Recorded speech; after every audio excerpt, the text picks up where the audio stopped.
शांति। आज मीठे मीठे श्री बाबा ब्रह्मा के तम द्वारा कहते हैं, मीठे मीठे बच्चे, बाबा हमें कहते हैं कि अब हमें अपने मन और बुद्धि को इधर उधर भटकाना नहीं।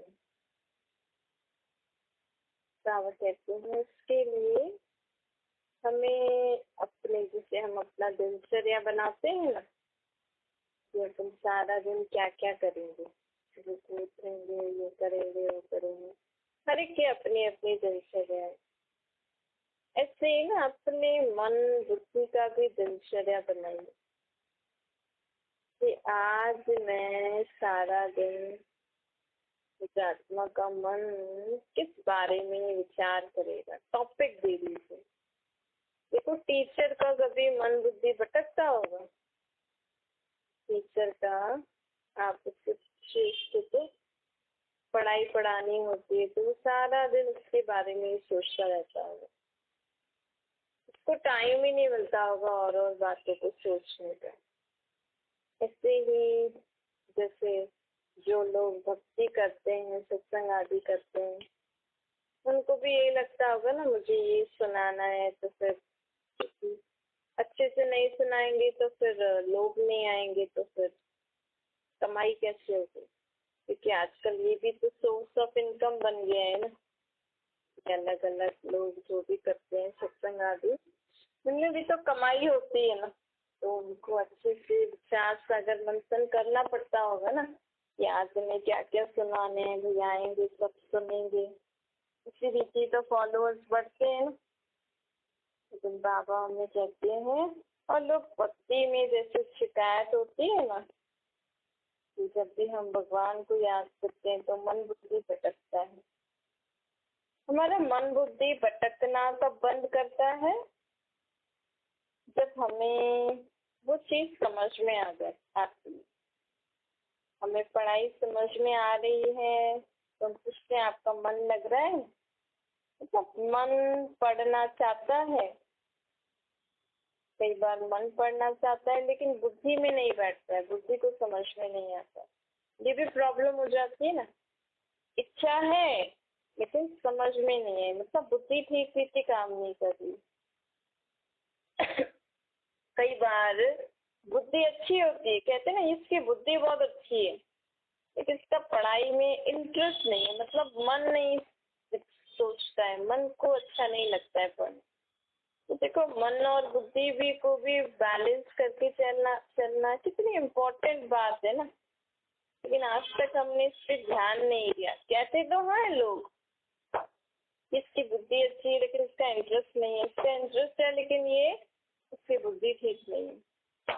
लेकिन ये मन बुद्धि कहाँ रहते हैं, कैसे काम करते हैं? मेरा मेरा भी कहते थे, मेरा मन मेरी बुद्धि, लेकिन समझ नहीं थी ना। बाबा ने हमें वही समझ लिया। अगर आप इस पॉइंट को लेके चलोगे ना तो आपको बहुत मजा आएगा। आपको एक नई जीवन में रिसर्च करने के लिए मिल जाएगा कि कैसे मेरा मन सारा दिन अलग अलग चीजें। आप अगर 1 मिनट भी अपने मन को देखो, चेक करोगे ना, 1 मिनट में आपके मन बहुत सारे संकल्प करता है, आपकी बुद्धि बहुत जगह। মিউট বাটন দবাই থকা ব্যক্তিজনে আপোনাৰ কল হোল্ডত ৰাখিছে। অনুগ্ৰহ কৰি লাইনতে থাকক। आप जिस व्यक्ति से बात कर रहे हैं उन्होंने आपके कॉल को होल्ड पर रखा है, कृपया लाइन पर बने रहिए। The person you are speaking with has put your call on hold. Please stay on the line. आपने কথা পাতি থকা ব্যক্তিজনে किसने होल्ड पे रखा था? अभी जिसने भी रखा था ना, ऐसे अगर आपको किसी का फोन आए तो आप इधर से कट कर देना, फिर उधर बात करके फिर वापस कर लेना, क्योंकि बीच में रिकॉर्डिंग होती है ना तो फिर वो सब डिस्टर्ब हो जाता है। ओम शांति। आज मीठे मीठे श्री बाबा ब्रह्मा के तम द्वारा कहते हैं, मीठे मीठे बच्चे, बाबा कहते हैं कि अब हमारा मन बुद्धि का भी हमें टाइम टेबल बनाना चाहिए। कि आज सारा दिन मन को क्या क्या विचार करना है, बुद्धि को कहाँ कहाँ लगाना है ही। आप बुद्धि को अभ्यास कराओगे ना, समझो आपको किसी में मन नहीं लग रहा है, लेकिन आप जैसे तो कई होते हैं ना, कई बार किसी को कुछ समझ में नहीं आता है, लेकिन उसको बोलते नहीं आप प्रैक्टिस करो, आप आओ, आपको अच्छा लगेगा। तो उसको कैसे न कैसे करके अलग अलग ट्रिक से, अलग अलग तरीके से हम उनको हर वो चीज दिखाते हैं, कराते हैं, तो धीरे धीरे उनका मन लग जाता है। ऐसे ही ना, अगर हमारा कोई काम हमें करना है लेकिन मन बुद्धि नहीं लग रहा है, तो अभ्यास करो। कई बार क्या होता है कि समझो किसी बच्चे का पढ़ाई में बुद्धि काम नहीं कर रही है, इंटरेस्ट है लेकिन बुद्धि काम नहीं कर रही। इसका मतलब क्या होता है कि उसने पिछले जन्म में ऐसी पढ़ाई करी नहीं थी। कई बार होता है ना, पिछले जन्मों के संस्कार वो आत्मा लेके आती है। अब पिछले जन्म में उसने पढ़ाई नहीं करी, क्या पता उससे पहले भी उसने नहीं करी, लेकिन उसने पिछले जन्म में किसी को पढ़ने के लिए मदद की थी, उसने किसी के लिए स्कूल्स वगैरह फैसिलिटीज बनाई थी, तो उसको दूसरे जन्म में वो भाग्य मिला कि उसको दूसरे जन्म में अच्छे परिवार में जन्म मिला कि वो पढ़ सके। लेकिन पिछले जन्म में, उससे पिछले जन्म में भी अगर उसने नहीं पढ़ा होगा तो उसकी बुद्धि में वो पढ़ाई है ही नहीं, उस संस्कार बने ही नहीं हुए हैं। तो इस जन्म में उसका इंटरेस्ट तो है लेकिन उसको समझ में नहीं आ रहा है, तो धीरे धीरे धीरे धीरे पढ़ते पढ़ते ना वो समझ में आ जाता है। हार नहीं खानी चाहिए। कभी कभी माँ बाप एक दूसरे के बच्चों को देख के हार खा लेते हैं ना, कि अरे हमारे बच्चे तो पढ़ते ही नहीं, ऐसे नहीं करना चाहिए। क्योंकि अगर मानो किसी आत्मा ने पिछले जन्म में अच्छी पढ़ाई पढ़ी हो, अच्छी मतलब अच्छे हायर स्टडीज, हायर कॉलेज कोई अच्छा कोर्स किया, तो इस जन्म दूसरा जन्म लेगी वो, तो भी उसका पढ़ाई में इंटरेस्ट होगा, तो किसी न किसी फील्ड में वो आगे बढ़ जाएगी। अगर उसको पिछले जन्म वाले ही जिसमें उसने अच्छी पढ़ाई पढ़ी थी, पर इस जन्म में भी उसको वैसा ही एनवायरनमेंट, वैसा ही स्टडीज मिली, तो उसी फील्ड में चली जाएगी। लेकिन अगर किसी ने पढ़ाई नहीं करी, उस जन्म में वो पढ़ रहा है, तो उसको धीरे धीरे धीरे हमें उसको समय देना चाहिए कि वो धीरे धीरे उसका ब्रेन डेवलप होता जाता है, मतलब उसकी बुद्धि समझने लगती है। तो बाबा हमें कहते हैं कि हमें भी अपने मन बुद्धि को समझना है कि आखिर मेरे मन को क्या अच्छा लगता है, मेरी बुद्धि को क्या अच्छा लगता है, और उसको सारा दिन उसी वे से चलाओगे ना कि हाँ अपने बारे में तो पता होता ही ना, ये भी कहते हैं मेरे मन को तो ये अच्छा लगता है, मेरे मन को तो ये अच्छा। लेकिन कई बार सर्कमस्टेंसेस अनुसार या ऐसी फैमिली के अनुसार वो लोग ऐसा नहीं कर पाते, तो फिर और कोई इंटरेस्ट नहीं चाहता, तो ऐसे ही जीवन चलता रहता है, वेस्ट होता रहता है टाइम। लेकिन बाबा कहते हैं हिम्मत करो, क्योंकि हर एक, अब तो बाबा ने हमें ये ज्ञान दे दिया ना, हम आत्माएं, ये मेल फीमेल, और ये तो पहले होता था, अभी नहीं होता है ना। तो अभी आप अपने मन और बुद्धि को जज करो कि मेरे मन बुद्धि को क्या अच्छा लगता है, उसी में उसको बिजी रखो, उसका टाइम टेबल बना दो, तो आपके वेस्ट थॉट्स कम हो जाएंगे, तो आपकी मन बुद्धि का जो भटकना है ना वो बंद हो जाएगा। कैसे भी करके हमें अपने मन बुद्धि को भटकाने से फ्री करना है ना। जैसे बच्चों को होता है ना, अगर बच्चे पढ़ाई लिखाई में नहीं करें तो इधर उधर घूमते रहते हैं, इधर उधर ही उनका मन बुद्धि भटकता रहता है, इधर उधर ही सब कुछ करते रहते हैं, तो पढ़ाई भी नहीं, किसी अच्छे काम में भी नहीं लगाया, और उनका वेस्ट, पूरा बचपन वेस्ट चला जाता है। जैसे तो अगर पेरेंट्स समझें कि आखिर हमारे बच्चे को क्या अच्छा लगता है, सिर्फ पढ़ाई 12th तक भी कराओ, लेकिन हाँ इतना है कि पास हो जाए, लिखना पढ़ना आ जाए। लेकिन अगर उसको ड्राइंग में इंटरेस्ट है, डांस में, इंटीरियर एक्सटीरियर डिजाइनिंग में है, जो भी उसका इंटरेस्ट है ना, उस फील्ड में उसको आगे बढ़ाते जाओ, और पढ़ाई ऐसे ही कराते जाओ कि ये पास हो जाए बस। नहीं, तो बाबा हमें कहते हैं हर एक की मन और बुद्धि का ऐसा थोड़ी कि हर एक का मन बुद्धि एक ही चीज में चले। अगर हर एक का मन बुद्धि सिर्फ पढ़ाई में ही चलता तो दुनिया में इतने सारे लोग जो आजकल अलग अलग काम करते हैं, ये कैसे होता? अगर सब लोग पढ़ लिख में होशियार हो जाते तो कपड़े कौन सिलाई करता, बर्तन कौन बनाते, और जो भी दुनिया में इतनी सारी आपकी जो डेली लाइफ में जो यूज आती हैं जो चीजें, तो ये हर एक की आत्मा में क्वालिटी है ना, हमें ये समझना चाहिए ना। ऐसा थोड़ी मेरा बेटा है, मैं ज्यादा पढ़ी लिखी हूँ तो मेरा बेटा बेटी भी इसी फील्ड में पढ़े लिखे आगे बढ़े। नहीं, आपने सिर्फ शरीर दिया है, आत्मा तो परमात्मा बाप का बच्चा है ना। परमात्मा ने सृष्टि रची, सत्य की सृष्टि, उसमें तो बहुत सारी वैरायटी होगी, बहुत सारी अलग अलग चीजें होंगी। यहाँ तो कुछ भी नहीं है। यहाँ जो नए नए इन्वेंशन निकल रहे हैं ना आजकल, जो लोग जिसको देख के बोल रहे हैं कि दुनिया स्वर्ग बन रही है, एक्चुअली में ये चीजें सब सत्य के लिए अभी लोग तैयारी कर रहे हैं। यही सब चीजें जो आजकल मॉडर्न टेक्नोलॉजी और मॉडर्नाइज्ड दुनिया होती जा रही है ना, ये क्यों होती जा रही है? क्योंकि नेक्स्ट जनरेशन में यही सब चीजें आने यूज करेंगे, लेकिन वहाँ पे सब सुख के लिए होंगे। यहाँ पे देखो धीरे धीरे लोगों ने बैलगाड़ी से शुरू करके रॉकेट तक बना दिया। ये कैसे? अभी थोड़े दिन पहले तो कुछ था ही नहीं। अभी आप भी बोलोगे हमारे दादा परदादाओं के समय तो ऐसा कुछ था ही नहीं, लाइट ही नहीं थी। अभी तो देखो कितनी इन्वेंशन हो। क्यों? क्योंकि जब से बाबा आए ना, ये बाबा की विशेषता है, बाबा में ही ज्ञान है पूरा। बाबा ज्ञान सूर्य जब सृष्टि पर अवतरित होते हैं तो बाबा में जो ज्ञान है ना वो पूरी विश्व की आत्माओं पे जाता है।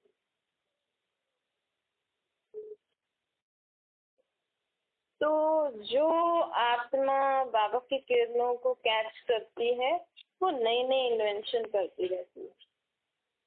तो देखो ये क्यों? क्योंकि बाबा स्वर्ग की स्थापना करने हैं ना, स्वर्ग में बनाने वाले भी तो चाहिए ना। तो ये सब टेक्नोलॉजी जो आज दुनिया में कर रहे हैं, ये कहाँ से आ रहा है इनके पास? दिन प्रतिदिन नॉलेज कहाँ से आ रही है लोगों में? ये परमात्मा सृष्टि पर अवतरित हुए ना, इसलिए लोगों में दिन प्रतिदिन न्यू नॉलेज, इन्वेंशन, ये नई चीज, ये नई चीज। लोग गवर्नमेंट सोच रही कि हमारे मोदी गवर्नमेंट सोचेगी कि जब से मोदी गवर्नमेंट आई है तब से ये नई नई चीजें बन रही। जब से परमात्मा आए ना तब से ये सब नई नई चीजें बनना शुरू हुई। क्योंकि परमात्मा न्यू वर्ल्ड की तैयारी करा रहे हैं ना, तो न्यू वर्ल्ड में कौन कौन सी टेक्नोलॉजी की यूज होगी, वहाँ पे बनाने वाले भी तो चाहिए। तो ये सब जो मॉडर्न चीजें बनाने वाले जो लोग हैं ना, ये सब सत्य की दुनिया की स्थापना के लिए कार्य करेंगे, लेकिन वहाँ पे सब सुख के लिए होगा। आज देखो, अगर लकड़ी काटने का अक्कल नहीं होता किसी में तो लकड़ी की चीजें बन सकती थी? आज वही अगर कोई पढ़ाई लिखाई नहीं कर रहा, लकड़ी काट रहा है, तो लोग उसको कैसे नजर से देखते हैं? लेकिन ये नहीं देखते कि ये भी इनमें कला है, ये भी इनमें गुण है। हालांकि लकड़ी काटना अच्छी बात नहीं मानते, लेकिन अब दुनिया ऐसी हो रही है, कलयुग आ गया। भाई सत्युग में तो हमारे पास बहुत सारे सोने हीरे होंगे, तो हमें प्रकृति को हम नुकसान नहीं देंगे। त्रेता में हमारे पास चांदी इतनी होगी दुनिया में, द्वापर में हमारे पास कॉपर होगा, लेकिन द्वापर से और धर्म बढ़ते जाएंगे, पॉपुलेशन बढ़ती जाएगी, तो लोगों के लिए रहने खाने पीने के लिए, सोने के लिए तो कुछ चाहिए ना। अब लोगों के पास अगर लोग लकड़ी नहीं काटते तो ये पूरा दुनिया जंगल हो जाती, तो हम इतने सारे लोग कैसे रहते? तो दिन प्रतिदिन पॉपुलेशन बढ़ी तो अलग अलग लोगों ने अपनी अपनी सुविधाओं के लिए अपने अपने हिसाब से सब बना दिया। लेकिन बाबा हमें कहते हैं हर एक में विशेषता होती है। चलो जिसने जो भी किया, हम तो उसको गलत नजर से देखते हैं, हम कहते हैं अरे ये तो लकड़ी काटने वाला है, तो छोटा आदमी। अरे ये तो जूते चप्पल सिलने वाले हैं। लेकिन आप बताओ, आप मोची का काम कर सकते हो? आप लकड़ी काटने वाले का काम कर सकते हो? आप पत्थर तोड़ने वाले का काम कर सकते हो? तो उनकी वो विशेषता है ना, उनके सामने तो हम फेल हो गए ना। उनके सामने तो हमारे अंदर वो नॉलेज नहीं रही ना, मतलब हम छोटे हो गए ना उनसे। तो बाबा कहते हैं ऐसे कोई छोटा बड़ा नहीं होता, लेकिन हमें हर एक की विशेषता देखनी चाहिए। जैसे आप अपने बच्चों में या आपके साथ में जो भी लोग रहते हैं ना, उनमें क्वालिटी देखो, विशेषता देखो, तो आपका मन बुद्धि फालतू बातें नहीं सोचेगा। हमें देखो, इसमें लकड़ी काटने का भी विशेषता है, इसको जूते चप्पल भी सिलना जानता है। हालांकि इसकी कमाई इतनी नहीं है, तो फिर भी उसकी विशेषता को हम अप्रिशिएट तो कर सकते हैं। मुख से नहीं बोलो, कम से कम मन में उनके लिए हम ऐसा तो नहीं सोचे अरे तो मोची है, छोटा आदमी है, ऐसे वैसे भाव तो नहीं रखे ना। तो बाबा हमें कहते, क्योंकि ये विचार आते हैं ना, जो इसको हम देहाभिमान, देहाभान और छोटा बड़ा काम। आज पोछा लगाने वाले हैं, क्या हम उनके जैसे पोछा लगा सकते हैं? किसी दिन मेड नहीं आती घर में तो आप कितना परेशान हो जाते हैं। नहीं, अगर आपको आज बोल के जाए मैं कल नहीं आऊंगी, तो आज कल सारा दिन आप ये सोचोगे मुझे इतना काम करना है, इतना काम, और वो इतना सारा काम करके और दूसरों का घर पे भी करती है। तो हर एक की विशेषता है ना। तो बाबा कहते हैं हमारा मन बुद्धि क्यों वेस्ट ज्यादा सोचता है? क्योंकि हम अच्छी बातें नहीं देखते। अब हमें अच्छी बातें देखनी है, और जब अच्छी बातें नहीं देख सकते तो कुछ ना कुछ अपनी लाइफ में आप, जैसे आप सारे दिन की दिनचर्या सेट करते हो, भले आप घर का काम ही करो, लेकिन आप मन बुद्धि से अच्छी बातों का विचार करते रहो। आज मैं इसके बारे में सोचूंगी। आप जो भी सुबह सुबह को या जब भी अच्छा सुनते हो ना, तो अच्छा सुन के सिर्फ ऐसा नहीं बोलो कि फलाना बहुत अच्छा सुनाता है, ये बहन, ये भाई, ये संत सन्यासी बहुत अच्छा सुनाते। नहीं, उन्होंने जो अच्छी चीज सुनाई ना, उसका आप नोट कर लो, और आज आप सारा दिन उसके बारे में विचार करना। आप में भी तो दिमाग है ना। ऐसा थोड़ी कि अच्छी बातों का विचार करने के लिए हमें कर्म नहीं करना है। आप कर्म करते कोई अच्छा टॉपिक ले लो और मन में उसके बारे में विचार करते रहो, बुद्धि भी इसमें व्यस्त हो जाएगी ना, और आप हाथों से कर्म करते रहो, तो देखो आपका सारा दिन ऐसे निकल जाएगा, आपको लगेगा कि इतना सारा काम हो भी गया।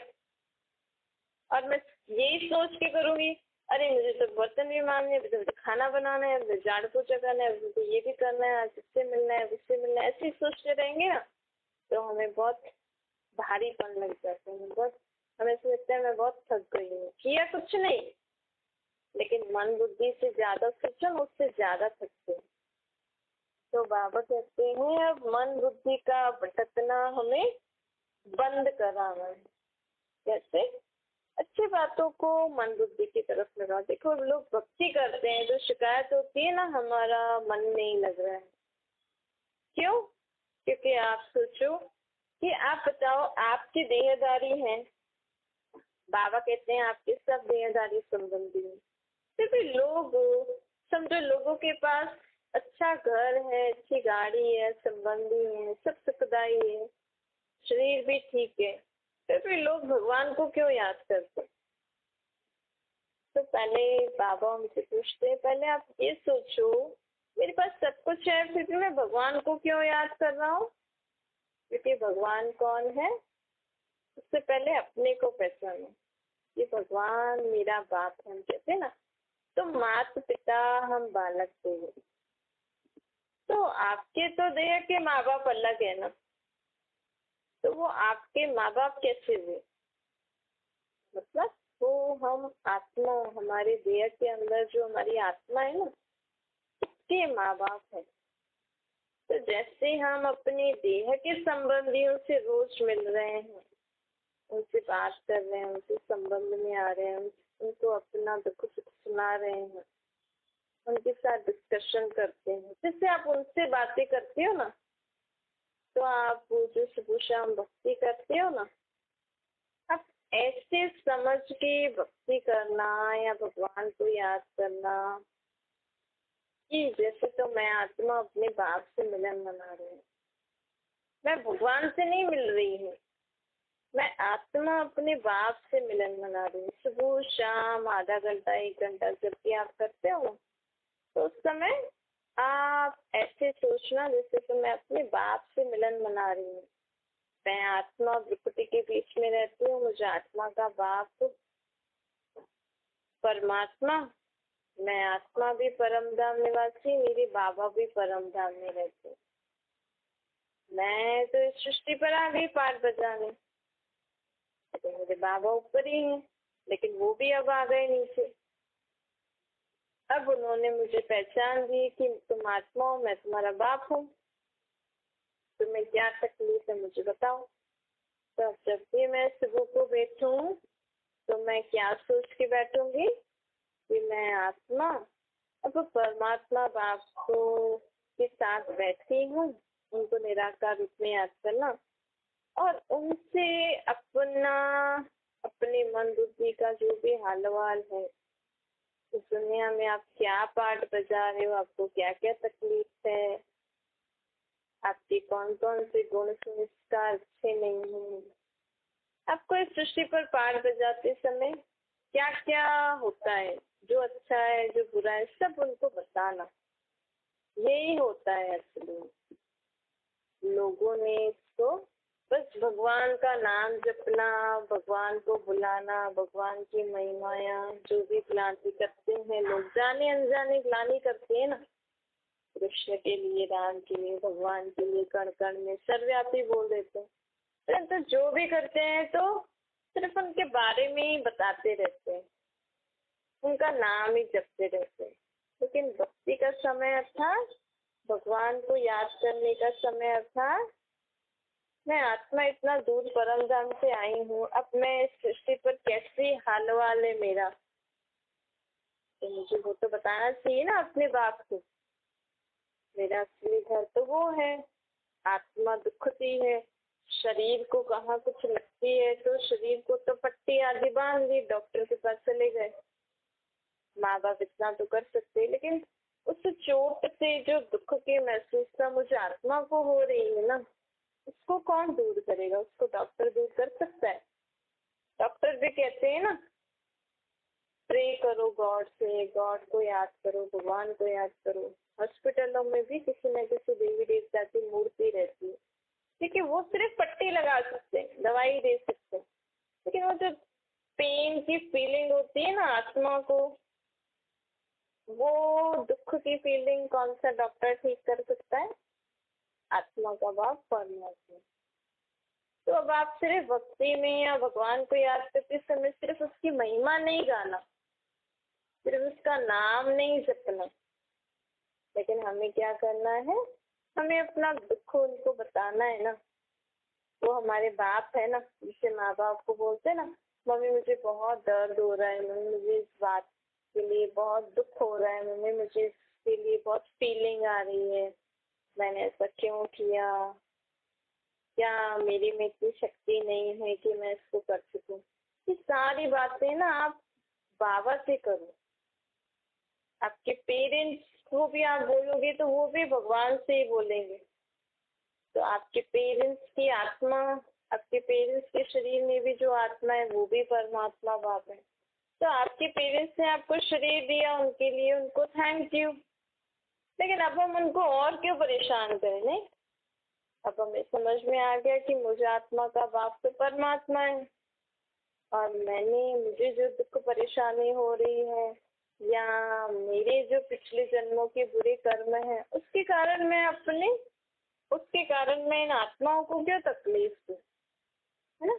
एक तो उन्होंने मुझे शरीर दिया, उसके लिए इनको थैंक यू, लेकिन अब मुझे समझ में आ गया मेरा बाप परमात्मा है, और वही मुझे इस लाइफ में आगे की जर्नी में मुझे क्या क्या अच्छा करना है उसके लिए शक्ति देने वाला वही है। हाँ, चलाने में हमारे वो माँ बाप हैं, हमें उनसे हेल्प लेनी चाहिए क्योंकि उन्होंने जीवन देखा हुआ है।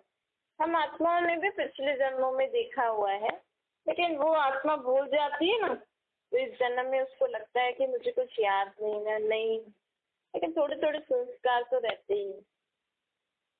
तो बाबा के कहने का मतलब है, तो ऐसे ऐसे आप बैठोगे ना सुबह शाम भगवान को, तो आपका मन बुद्धि नहीं बढ़ती है। क्योंकि अभी तक हम भगवान को जानते नहीं थे ना, इतनी सारी मूर्तियों में, इतने सारे रूप में हम भगवान को याद करते थे। और कई बार तो लोग भगवान को डर से भी याद करते हैं। कई बार तो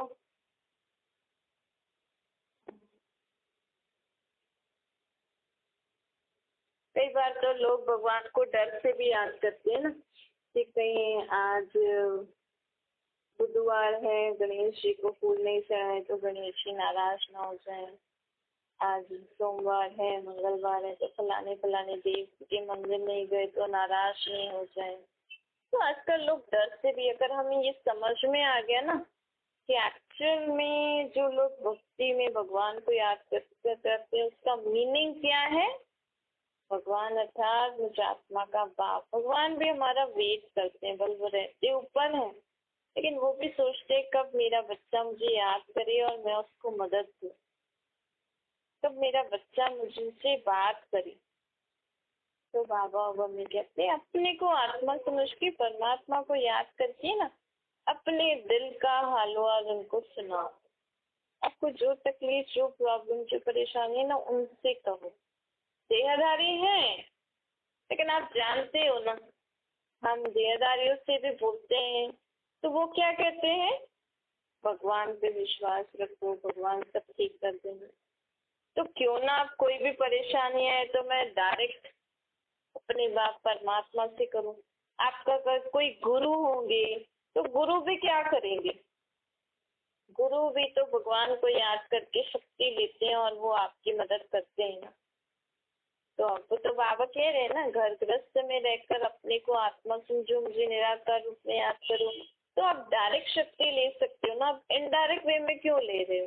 पहले तो हमें पहचान नहीं थी ना, पहले हम गुरुओं के, सन्यासियों के, पुजारियों के भरोसे होते थे, मूर्तियों के भरोसे होते थे। अब तो समझ मिल गई ना, तो अब हमें क्या करना है, डायरेक्ट परमात्मा से कनेक्ट होकर, डायरेक्ट उनसे अपना कनेक्शन जोड़कर उन अपनी प्रॉब्लम का हल बाबा से शक्तियों के थ्रू, ज्ञान के थ्रू, गुणों के थ्रू लेने का समय है।